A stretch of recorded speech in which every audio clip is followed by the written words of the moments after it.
사나요? 네. 전혀 몰랐네. 여기 앉아가지고 자연스럽게 하고 예? 있어요.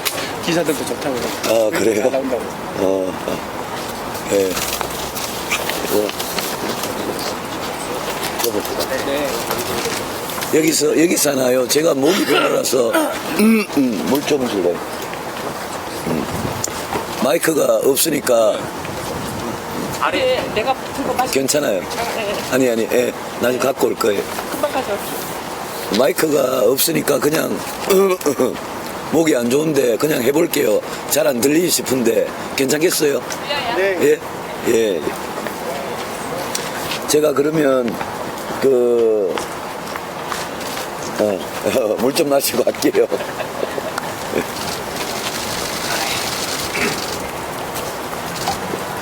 불아, 그냥 괜찮다.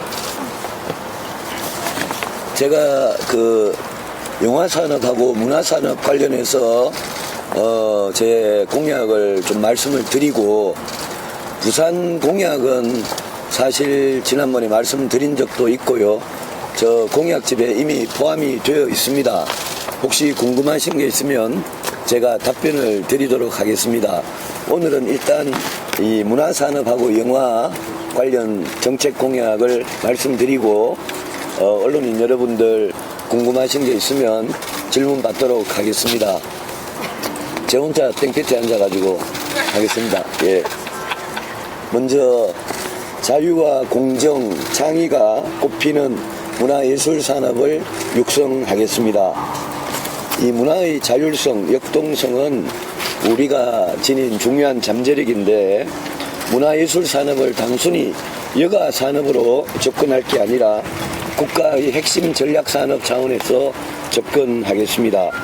우리는 미래의 문화 경쟁에서 중국이나 일본에 비해서 우리 국민들은 훨씬 큰 잠재력을 갖고 있다고 생각합니다. 영화와 게임을 콘텐츠, 신기술과 결합해서 4차 산업혁명의 성장 엔진으로 삼겠습니다. 그리고 블랙리스트 같은 사건이 있었습니다마는 문화예술 분야를 권력의 도구로 사용하지 못하도록 저는 철저히 제가 감시하고 맡겠습니다. 재정을 지원하는 정부와 사업 시행기관 사이에 일정한 거리를 유지하고 서로 중립적인 그런 관계를 갖도록 하겠습니다. 정부가 재정 지원은 하되 문화예술 분야의 독립성, 자율성은 철저히 보장해서 문화예술 분야의 창의성을 극대화하는 그런 문화예술 정책을 추진하겠습니다. 예술인들의 어떤 상상력, 도전을 가능하게 하는 그런 규제 완화, 이거를 꼭 하겠습니다. 그동안 여러 가지 규제 때문에 예술인의 상상력과 자유로운 도전이 저해되는 경우가 굉장히 많았고, 특히 정치적인 이유로 예술 작품에 대해서 시비를 거는 그런 일이 많았는데, 그런 일이 결코 없도록 하겠습니다. 문화예술 분야에서 공정한 경쟁, 창의적인 도전, 이것을 뒷받침하는 그런 인프라를 구축하겠습니다. 우리 헌법 제22조 1항에는 모든 국민은 학문과 예술의 자유를 가진다, 이렇게 되어 있습니다. 문화예술인들이 활동을 정말 자유롭게 하고 혁신적인 도전을 할 수 있도록 문화예술인들에게 사회안전망 비슷한 안전복지망을 구축하겠습니다. 특히 독립영화, 연극, 뮤지컬 등의 분야에서는 지원이 절실한 콘텐츠 개발을 정부가 적극적으로 지원하겠습니다. 그리고 영화의 경우에 대기업의 투자사, 배급사들이 소위 수직 계열화로 중소배급사, 제작사의 상영 기회가 공정하게 주어지지 않는 게 지금 현실입니다. 이런 현실을 공정한 경쟁 관점에서 독과점이나 자사 몰아주기, 이런 관행을 철저하게 근절해서 중소배급사, 제작사들도 숨을 쉴 수 있도록 만들겠습니다. 제 핵심 공약 중에 칼퇴근법이 있는데 이것도 저는 국민들께서 문화생활을 향유하는 데 큰 도움이 될 거라고 생각을 합니다. 두 번째로 이곳 부산을 시네마 천국으로 조성하겠습니다. 부산국제영화제는 이미 세계적인 영화축제로 자리를 잡고 있고 이곳 영화의 전당과 영화진흥위원회 등이 부산으로 옮겨오면서 부산은 대한민국을 대표하는 영화 도시로 발전하고 있습니다. 그동안에 지지부진하던 경기도 남양주의 촬영소가 매각이 되어서 재원 마련이 가능해진 만큼 부산 촬영소의 실내 스튜디오 건립을 확대해서 아시아에서 최대의 글로벌 종합 촬영소를 이곳에 만들겠습니다. 이와 함께 부산의 영화 산업을 대한민국의 신성장 동력으로 만들기 위해서 증강현실 VR이라는 거요, 가상현실 AR이라는 거, 이것 등 영상의 신기술 개발을 지원하고 영화 전문 인력을 육성하고 지원 인프라 구축을 위해서 과감하게 투자를 아끼지 않겠습니다. 또 영화 산업의 성장을 억누르는 규제를 제거하고 부산만의 경쟁력 있는 산업으로 성장시켜 부산을 반드시 시네마 천국으로 만들겠습니다. 세 번째는 부산의 게임과 컨텐츠 산업을 지원해서 게임과 컨텐츠가 이곳 부산은 물론 대한민국의 성장 동력이 되도록 하겠습니다. 세계 게임 산업의 중심에 있었던 대한민국이 각종 규제와 중국 등 후발주자의 부상으로 위기에 처해 있습니다. 이를 극복하기 위해서는 정부 차원의 게임 산업 육성과 불필요한 규제를 철폐해야 합니다. 부산은 영화, 영상 분야에 이어서 게임, e스포츠 산업의 메카로 급부상하고 있습니다. 게임 산업을 육성하기 위한 최적의 조건을 갖추고 있습니다. 2016년 부산에서 개최한 G스타에 22만 명의 관람객이 찾았고 경제적인 파급 효과가 1250억 원 정도에 이르렀습니다. 게임과 콘텐츠 분야의 기획, 제작, 유통, 해외 진출, 자금 등 전체 제작 과정에 있어서 원스톱 서비스 체제를 구축하고 부산의 젊은이들이 또 타지의 젊은이들이 이곳 부산에 모여서 혁신 창업 지원, 관련 기업의 부산 유치 이런 걸 할 수 있도록 적극 지원을 하겠습니다. 게임 산업의 세계 챔피언 자리를 이곳 부산을 중심으로 되찾아오도록 노력을 하겠습니다. 웹툰과 같은 디지털 콘텐츠 산업도 영화나 드라마 1차 콘텐츠로 다양하게 활용되면서 부산을 중심으로 웹툰 산업의 성장세가 두드러지고 있습니다. 웹툰 산업의 각종 규제에 발목이 잡혀 있는 웹툰 산업의 활성화를 위해서는 창작자들 스스로에 의한 자율 규제안이 만들어질 수 있도록 하겠습니다.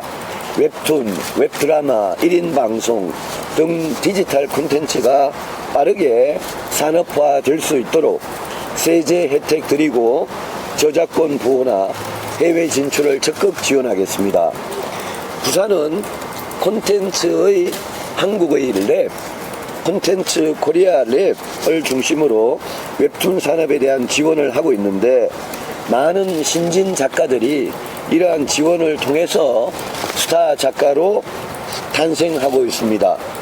부산 글로벌 웹툰 센터 착공과 국내 정상의 웹툰 전문 플랫폼인 탑툰이라고 있는데요.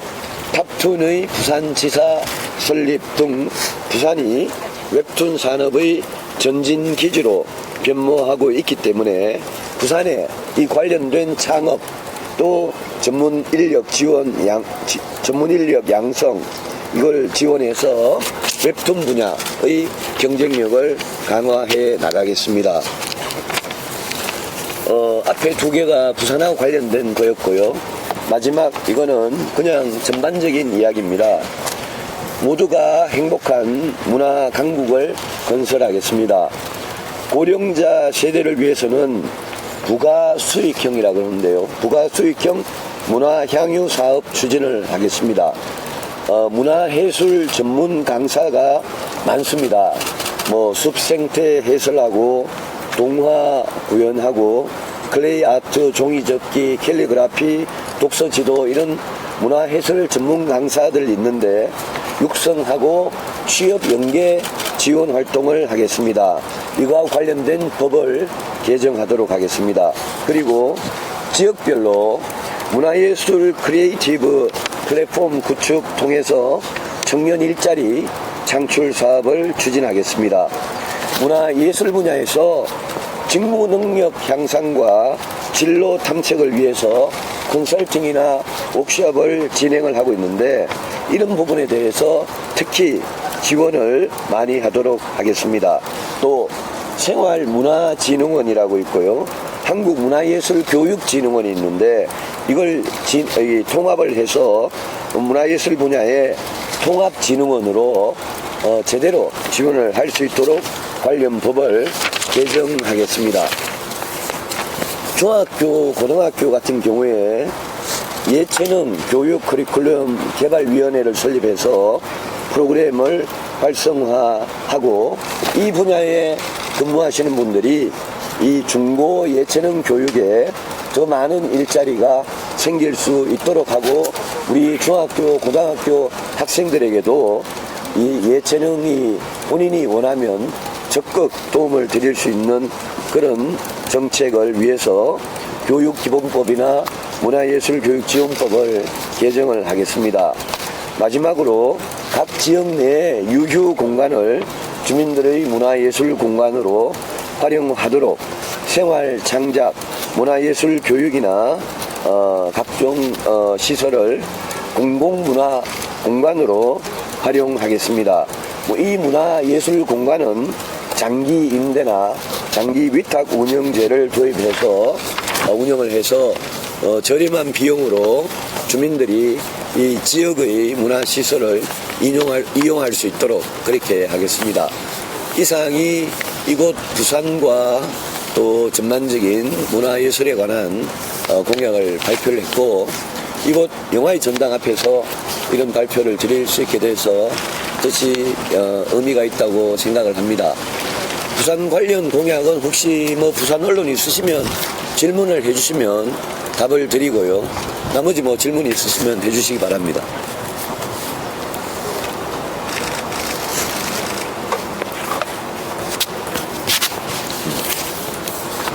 어제 하루 종일 떠들어가지고 목이 내일 TV 토론에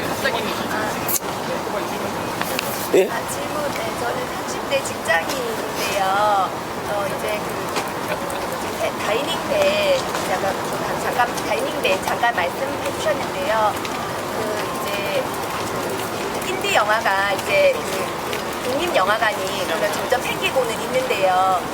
대형 상영 스크린에서 일정 부분 간을 점유를 하는 점은 어떠신지 그런 거에 대해서 묻고 싶고요. 그리고 세월호 관련해서 인양에 적극적으로 나서주시고 유가족들의 마음을 유일하게 부모님이 많이 달래준 걸로 알고 있어서 그 점도 매우 감사드린다는 말씀을 꼭 전해드리고 싶었습니다. 고맙습니다. 인디 영화는 김수현 총장 오셨어요? 김 총장.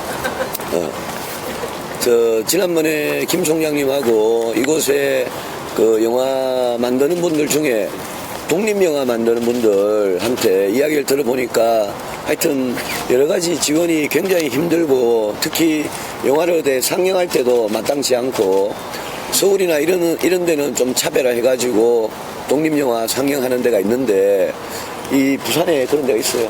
예, 독립영화 상영관들은 있지만 좀 더 그 많은 지역에 그 확대가 돼야 되는데 아직은 이 사용관 수요에 있어서 제한이 많습니다. 아까 질문하신 거는 그 대형 영화관에 뭐 예컨대 뭐 메가박스다, CGV다 그런데 인디 영화를 상영할 수 있느냐 이제 약간 이런 취지로도 들었는데 저도 대형 영화관에 가보면 이제 아주 큰 영화관이 있고 좀 작은 영화관이 있는데 그걸 이제 규제를 도입하면 뭐 이 큰 영화 배급사들한테 이제 돈벌이만을 위한 그런 걸 약간 일부 그만큼 이제 못하게 하는 그런 효과는 있을 겁니다.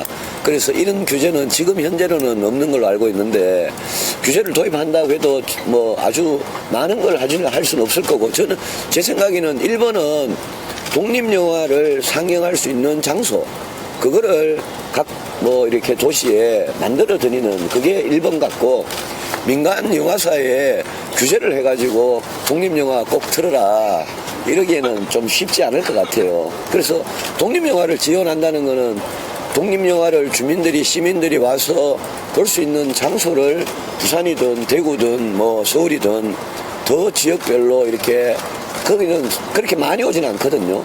그래 작게라도 이 사람들은 틀기를 원하니까 그런 걸 하고 대형 민간 대형 영화사 영화 배급사들한테 그런 규제를 도입하는 문제는 검토는 해보겠습니다. 근데 제가 지금 약속은 드릴 수가 없네요. 예.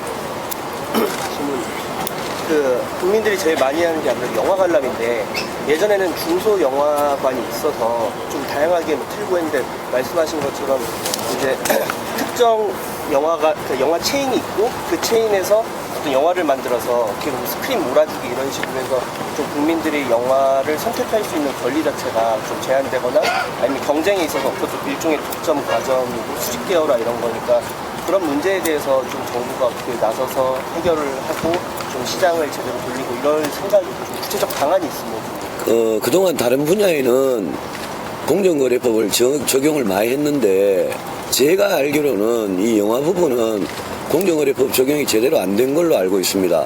그게 수평적으로 하든 아니면 방금 우리 영화같이 이렇게 영화 제작사하고 배급사하고 영화 상영관하고 이렇게 수직 계열화가 되어 있던 시장을 독점하면 당연히 돈이 되는 영화만 상영이 되고 일부 소수지만 시민들이 보고 싶은 그런 영화는 아예 볼 기회가 없어지는 그런 문제가 분명히 있거든요. 그래서 저는 아주 대기업들이 이 영화 분야에 수직 계열화나 이런 걸 통해 가지고 시장을 독점해 가지고 장사가 잘 되는 영화만 뭐 길게 트고 장사가 안 되는 거는 이제 안 트는 이런 부분을 공정거래법 적용을 얼마나 할 수 있을지 보겠습니다. 공정거래법에는 분명히 시장 지배적 사업자라고 규정을 해서 1사 점유율이나 3사, 상위 3사 점유율을 가지고 그런 시장 지배적 사업자로 지정이 되면 그 횡포를 시장에서 횡포를 부리지 못하도록 분명히 되어 있거든요.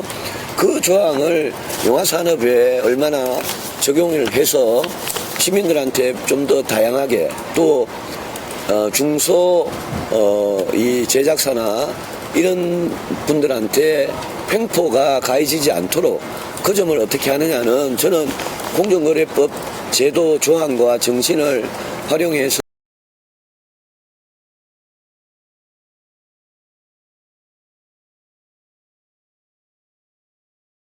가이드라인을 꼭 만들어요.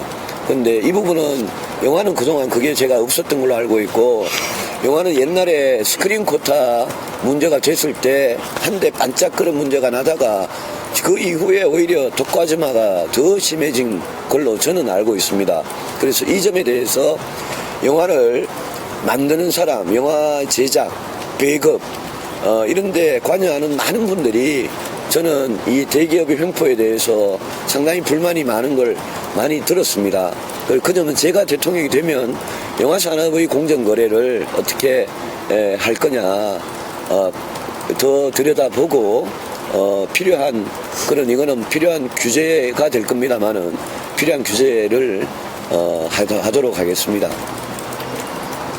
부모님, 부산 영화제하고 이 서명수 시장님하고의 그 갈등이 아직 봉합이 안 돼 있습니다.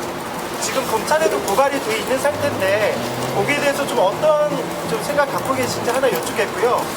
또 하나는 아까 이 시행 기관하고 중립적인 그 거리를 유지하겠다 이 말씀하셨는데 사실 뭐 인근의 경남에서도 거창 연극제 두고도 지금 좀 양분이 돼 있는 상태고 곳곳에서 이런 문화 행사를 두고 운영 주체랑 지자체 간의 갈등이 빚어지고 있습니다.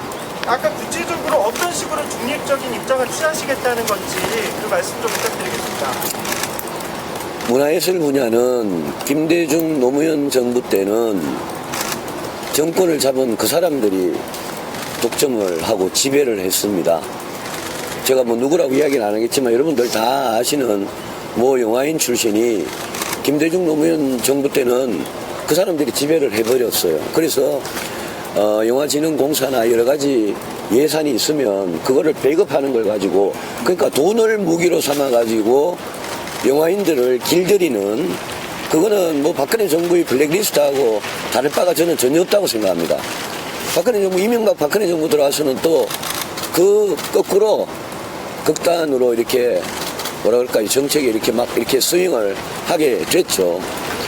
저는 영화 뭐 문화예술이든 저는 검찰이든 아니면 언론이든 저는 대통령 된 사람이 그런 후진적인 자기가 권력의 칼자루를 가지고 문화예술, 언론, 검찰 이런 걸 자기가 조종하고 지배하겠다는 이런 생각을 가지는 게 진짜 잘못됐다고 생각하는 사람입니다. 그래서 지금은 블랙리스트 가지고만 떠들지만 옛날에 노무현 정부 때 우리가 우파들은 얼마나 좌파들의 그런 데 대해서 이 문화계 지배에 대해서 또 원성이 비난이 많았는지 모르거든요. 그래서 이 분야가 제대로 성장을 해서 진짜 선진국 수준의 문화예술로 시민들이 문화예술을 뭐 어떤 형태의 컨텐츠든 그걸 제대로 향유를 하려면 정부가 돈을 가지고 장난치는 안 해야 된다고 생각합니다. 그래서 저는 제가 원칙이 분명합니다. 제가 영화 제작이 됐든 연극이 됐든 뭐가 됐든 그 내용을 가지고 정부의 예산을 가지고 그걸 영향을 미치게 한다든지 아니면 우리가 CJ 사건 같은 거 보면 그 대기업에 대한 정부의 어떤 이 뭐라 그럴까요 팔비틀기 이런 걸 가지고 또 대기업이 컨텐츠를 만들거나 뭐 문화예술 활동을 할 때 정부가 입김을 행사한다든지 보통 그 두 가지 경로로 그런 현상이 발생하는데 제가 대통령 되면 그런 일이 없을 거다라는 점 분명히 말씀드리고요. 그 부산영화제하고 이 부산시장님하고 관계는 제가 아주 오래전에 기사로 얼핏 읽은 것 같은데 질문하신 게 제가 구체적인 내용을 정확히 몰라요. 그래서 조금 들어보고 잠깐만요. 그게 뭐 이 자리에서 말을 하기가 어떤 내용이었어요? 다이빙들 상영권으로 그 부산시에서 부산국제영화제에 네. 그걸 지원을 안 해주는가요? 예, 사용 못하게 집행위원장을 사퇴를 종용을 하고 그래서 이용관 집행위원장이 국권을 해서 물러나고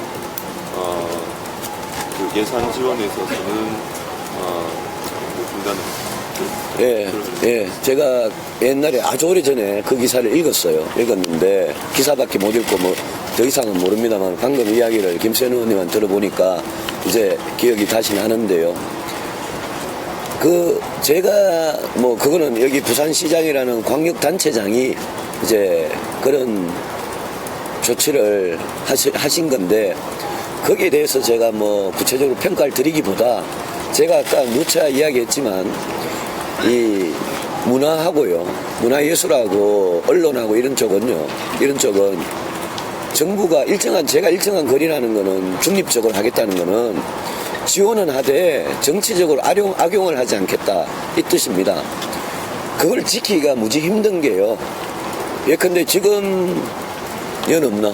지금 모 언론사, 모 방송사 같은 경우는 정권 바뀔 때마다 사장을 입맛에 맞게 다 바꿨어요. 그러면 제가 대통령이 되면 그냥 자연히 제가 손만 떼면 그 방송사가 중립적으로 진짜 공정하게 가느냐? 그거는 아니거든요. 검찰도 마찬가지고요. 문화예술도 그런 측면이 있어요. 그래서 그거는 문화예술인이든 언론인이든 진짜 문화예술을 살리고 언론의 공정성을 지키려고 노력하는 이런 분들이 노력을 해주셔야 되고, 제가 대통령이 돼도 손 떼기 전에 최소한 중립적으로는 만들어놔야 돼요. 그건 검찰도 마찬가지입니다. 그냥 아무 생각 없이 손만 떼면 그 전에 지배하던 세력이 그대로 지배하거든요. 그래서 저는 제가 말씀드린 정치 권력을 악용해서 문화예술이나 언론에 제가 영향을 미치지 않겠다. 그 대신 문화예술이나 언론계에 종사하는 분들도 정치적 중립이나 독립에 대해서는 진짜 책임감을 느끼고 소명의식을 갖고 해주셔야지, 대통령이 내가 대통령이 손 떼니까 이제는 우리 마음대로 정치적 편향성이 너무 심한 누굴 의도를 가지고 하는 이런 활동은 안 해야 되겠죠. 그죠? 그러려면 저는 이 전체 국가의 정부, 그 다음에 각종 관련 공적인 단체들, 그죠? 그리고 진짜 이 문화예술계와 언론계에 종사하는 분들, 이 3자가 이 마인드 자체가 선진국 수준으로 가져야 됩니다, 이거는. 그래서 여기에서 아주 극단적인 그런 정치적 의도를 가지고 뭔가 이제까지 활동하던 분들, 그분들은 죄송하지만 좀 물러나 주셔야 돼요. 그래야지 중립이 유지가 되고 노력이, 제가 말씀드리는 노력이 효과가 있게 된다고 저는 보는 겁니다. 대표님, 문화예술 분야에서 한류도 되게 중요한 부분인데요. 사드 배치 때문에 그런 불법 조치로 우리나라 예술인들이 활동을 못한다거나 방해받는 일도 좀 있었거든요. 그런 것들을 이제 대통령이 되시면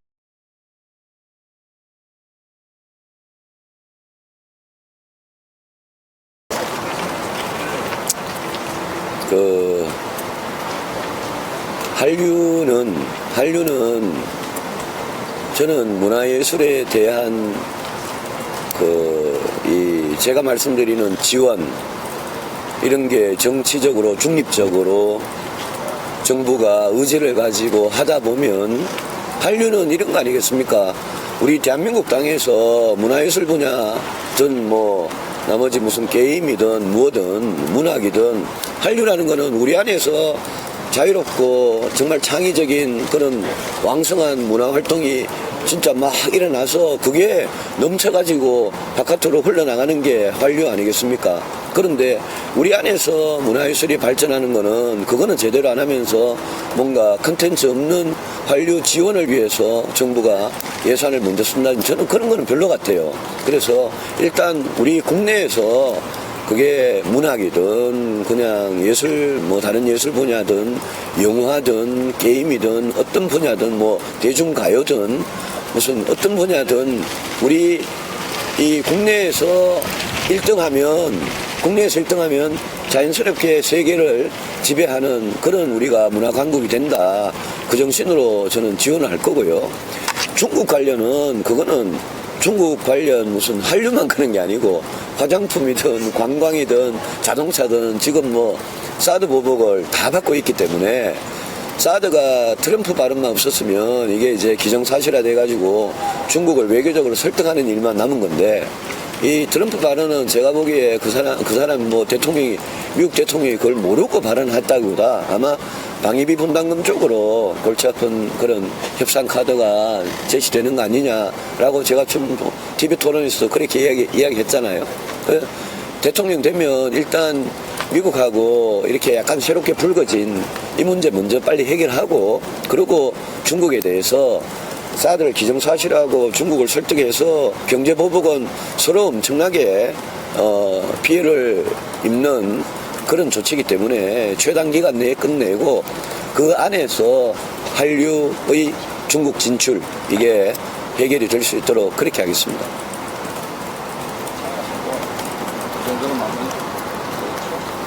자, 이걸로 마무리하겠습니다. 네, 언론인 여러분 수고하셨습니다. 오늘 부산에 와서 정치 질문을 안 해주셔서 진짜 고맙습니다.